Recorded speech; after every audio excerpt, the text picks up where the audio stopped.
morning, everybody.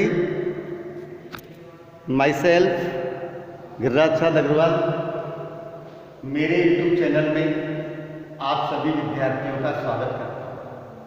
आज के video में देखिए, कक्षा 6 के विद्यार्थियों के लिए जो अपनी पाठ्य पुस्तक है जिसका नाम है हनीशकल, उसका लेसन 7 लेकर आपके सामने उपस्थित हुआ हूँ। आशा करता हूँ कि आप सभी भैयाओं को यह मेरा वीडियो बहुत पसंद आएगा और सभी भैया इस वीडियो को ध्यान से देखेंगे। देखिए, सबसे पहले जो मैं आपको बताना चाहता हूँ, वर्ड्स मीनिंग्स। पहले लेसन 7 का नाम फेयर प्ले। लेसन नाम क्या होता है? Fair play. फेयर प्ले होता है निष्पक्ष खेल, न्यायोचित खेल। ऐसा खेल जिसमें किसी प्रकार का भेदभाव नहीं होता है, वह हमारा फेयर प्ले कहलाता है। तो इसका पार्ट फर्स्ट जो मैं आपके सामने बताने जा रहा हूं, कौन सा? देखिए, इसका पार्ट फर्स्ट। सभी भैया अपनी पाठ्य पुस्तक हनीशकल खोलेंगे ताकि आपके अर्थ अच्छे ढंग से समझ में आ सके। देखिए, वर्ड्स मीनिंग्स। बॉन्ड में रिश्ता या बंधन, अरेंजमेंट में व्यवस्था, कपल में जोड़ा, सिचुएशन परिस्थिति, टायर्ड ऑफ तंग आ गए, रिलेटिव में रिश्तेदार, लाभ में हंसे। लाभ देने क्या होता है? हंसे। तो देखिए, हम आगे देखेंगे। इंडिफरेंट उदासीन, ग्रस्ट नापसंद, स्वालोड सहन किया, पेशेंस में धैर्य, ओबिडियंस स्पष्ट, अलाउंस भत्ता, सेटअप प्रारंभ करना, सेपरेट मीन्स अलग, पेशेंट सहनशील, शेमलेसली बेशर्मी से। शेमलेसली मीन्स बेशर्मी से। डिसाइडेड निर्णय किया, सिक मित मानना, सिंपैथाइज सहानुभूति दिखाई, कंसीडर सोचना, जस्ट न्यायपूर्ण, फेयर निष्पक्ष, एडवाइस सलाह दी, नेफ्यू मिस भतीजा, मम चुप, टू टेक ले जाना, प्लीडेड याचना की या विनती की, केप रिंगिंग गूंजते रहे। केप रिंगिंग मीन्स गूंजते रहे। देखिए, ये हमारी सभी वर्ड्स मीनिंग्स थी।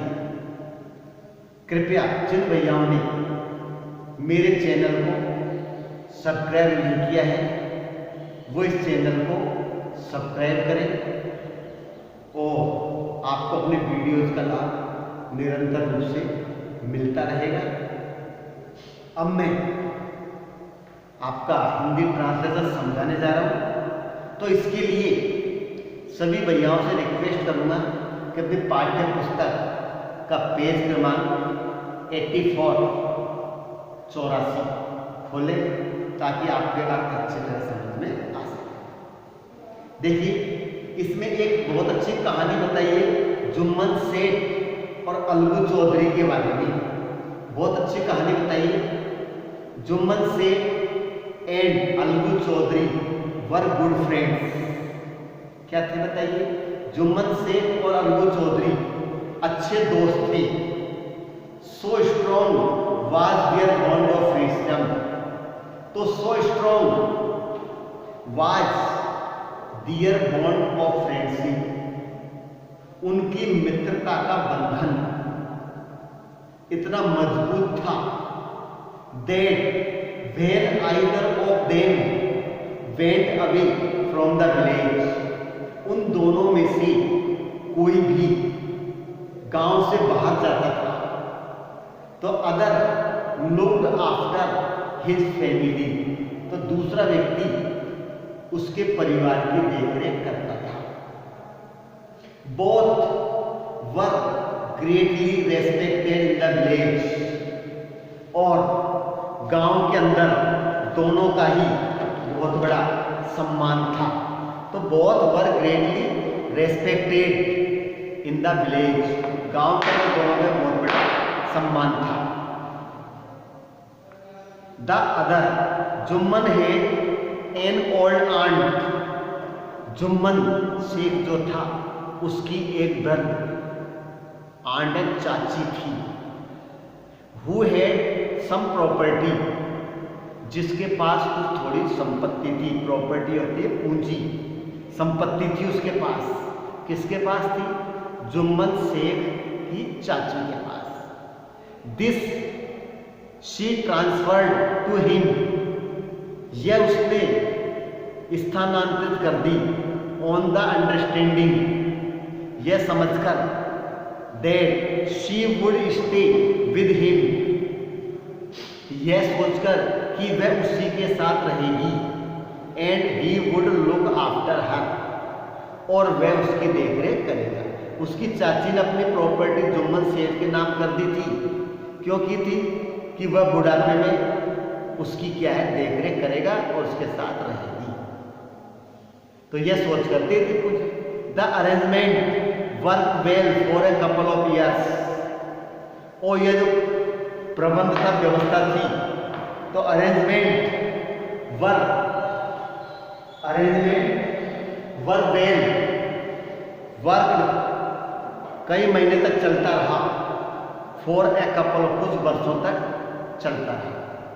जुम्मन शेख अपनी चाची को सहायता करता रहा, खाना देता रहा। देन द सिचुएशन चेंज्ड, और फिर स्थिति बदल गई।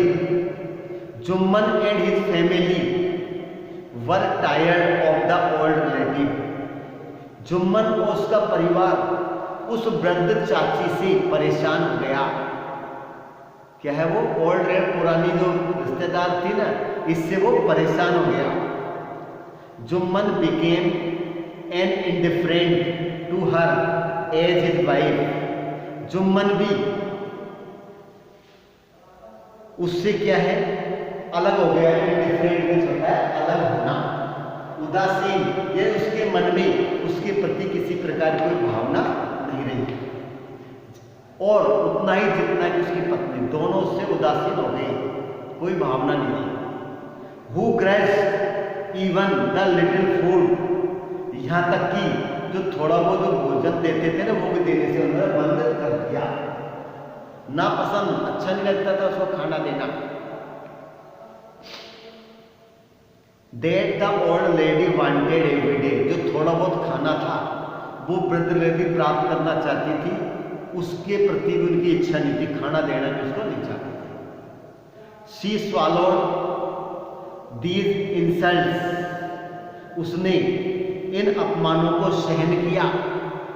Along with her food for a few months, कुछ महीने तक भोजन के सहारे अपने अपमान को भी सहन किया। यानी वो अपमान करते थे, इंसल्ट करते थे, but patience has its limits, लेकिन पेशेंस, धैर्य की अपनी एक सीमा होती है, कहाँ तक सहन करेगी।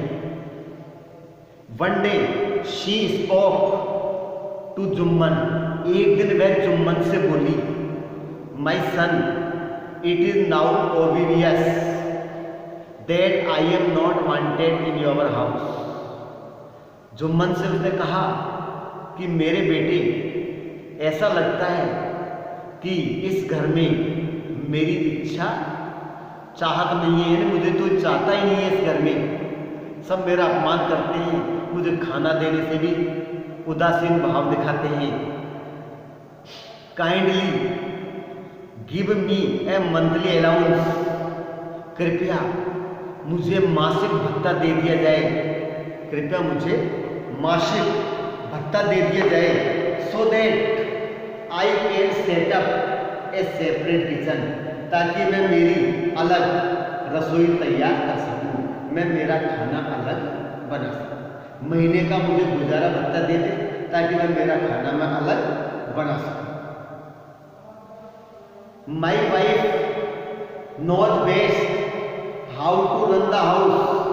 जुम्मन सेठ कह रहे हैं, जुम्मन सेठ कि माई वाइफ नोज बेस्ट, मेरी पत्नी अच्छी तरह जानती है how to run the house, घर कैसे चलाया जाता है।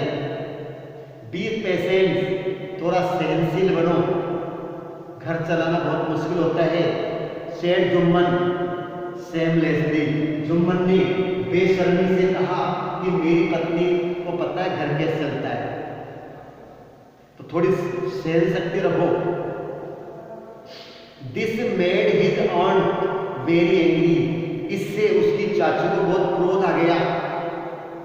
And she decided to take her case to the village panchayat, और उसने उस केस को she decided to take her case to the village panchayat, उसने वह मुकदमा ग्राम पंचायत में ले जाने का निर्णय किया कि कुछ नहीं, ये ऐसे नहीं मानेगी, अब ये मैं मामले को ग्राम पंचायत में लेकर जाऊंगी।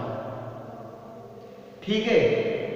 फॉर मेनी डेज, कई दिनों तक, the old lady was seen talking to the villagers, the old lady was seen, वृद्ध महिला गांव के लोगों से बात करते हुए दिखाई दे रही थी। वो क्या कर रही थी? गांव के लोगों से बात कर रही थी। एक्सप्लेनिंग हर केस, अपने मुकदमे का वर्णन करते हुए, और सीकिंग देयर सपोर्ट, और वो उनका सपोर्ट चाहती थी कि गांव के लोग उसका साथ दें। तो इसके लिए गांव के लोगों से बात की। सम सिंपैथाइज विद हर, कुछ लोगों ने उसके साथ सहानुभूति प्रकट की, कुछ लोग ऐसे थे जो उसके साथ थे। अदर्स लाफ एट हर, कुछ लोग ऐसे थे जो उसकी तरफ हंसने लगे। एंड फ्यू अदर्स, और कुछ लोग ऐसे भी थे advice her to make it up with her nephew and wife, कि अपने भतीजे और उसकी पत्नी से वार्तालाप करे, समझौता कर ले। तो मतलब गांव के लोगों से बात की कि वे मेरे केस को बताएं, ये मामला है भाई, मेरी सहायता करो। कुछ लोगों ने उसके प्रति सहानुभूति प्रकट की, कुछ लोग ऐसे भी थे जो उसके केस को सुनकर हंसने लगे, और कुछ लोग ऐसे भी थे जिन्होंने ये कहा कि भाई इसके लिए तुम जुम्मन और उसकी पत्नी से ही बातें और समझौता करो, तभी सही होगा। At last she came to Algu Chaudhary and spoke to him, अंत में जाकर कुछ समझ में नहीं आया तो वह अलगू चौधरी के पास गई। कहां पर आई वो? केम एंड आई, अलगू चौधरी के पास आई और उससे बोली, यू नो चाची, Jumman is my best friend. Algu ने कहा, चाची तुम जानती हो Jumman is my best friend, Jumman मेरा सबसे अच्छा दोस्त है। How can I go against him, बताओ मैं उसके विरुद्ध कैसे जा सकता हूं? भाई मेरा दोस्त है, मैं उसके विरुद्ध कैसे जा सकता हूं? अलगू ने कहा, बट इज इट राइट, क्या यह सही है माई सन टू कीप मम, चुप रहना, एंड नॉट से what you consider just and fair, जो तुम उचित समझते हो वो कहना अच्छा नहीं है? तो क्या इस तरह चुप बैठना और सही बात को न कहना क्या उचित है? भाई सही बात तो कहो ना क्या है। प्लीडेड द ओल्ड लेडी, उस वृद्ध महिला ने विनती की, निवेदन किया कि कम टू द पंचायत में आना एंड स्पीक द ट्रूथ, और सत्य बात को बोलो। भाई सत्य बात को बोलने से भी क्यों डरते हो? शी सेड, उसने कहा। अलगू डिडंट रिप्लाई, लेकिन अलगू ने जवाब नहीं दिया। But her words kept ringing in his ears, तो her words kept ringing in his ears, लेकिन उसके शब्द अभी तक ही उसके कानों में गूंज रहे थे। तो ये पार्ट फर्स्ट की है कि किस प्रकार से जुम्मन अपनी चाची से उसकी प्रॉपर्टी को ले लेता है और कुछ समय तक तो अच्छा खाना देता है, उसकी देख रेख करता है, लेकिन बाद में उसका व्यवहार बदल जाता है। तो वह अपना हिस्सा मांगना चाहती है, लेकिन हिस्सा देने से इनकार कर देता है। रोटी देना तो दूर, उसको देखता भी देर तक नहीं था। फिर उसने कहा, उसने इस मुकदमे को पंचायत में ले जाने की सोचा। गांव के लोगों से कहा कि मेरा साथ देना। कुछ लोगों ने सहानुभूति दिखाई, उसने हंसी उड़ाई, उसने कहा कि तुम उससे समझौता करो। किससे? जुम्मन से। फिर एंड में जाकर वो जुम्मन के दोस्त अलगू चौधरी के पास गई कि कम से ये तो मेरी सहायता करेगा। तो लेकिन उसने कहा कि मैं उसके विरुद्ध कैसे जा सकता हूँ, वो मेरा दोस्त है। तो चाची ने कहा कि सत्य बात को बता सकते हो, कल अभी विलेज पंचायत ग्राम पंचायत में आना और सही बात बोलना। तो अलगू जो जवाब तो नहीं दिया, तो उसको लगा था वास्तव में सर कहीं गलत हो रहा है, तो उसके शब्द उसके कानों में गूंजते रहे। यहाँ पर यह पार्ट कंप्लीट होता है। पार्ट सेकंड के साथ अगले वीडियो में फिर आपसे मुलाकात होगी। अगर आपको ये वीडियो पसंद आए तो लाइक करना, अधिक से अधिक स्टूडेंट्स में शेयर करना, और अगर आपको अपने वीडियोज का निरंतर लाभ लेना है तो मेरे चैनल को सब्सक्राइब करना मत भूलना। धन्यवाद।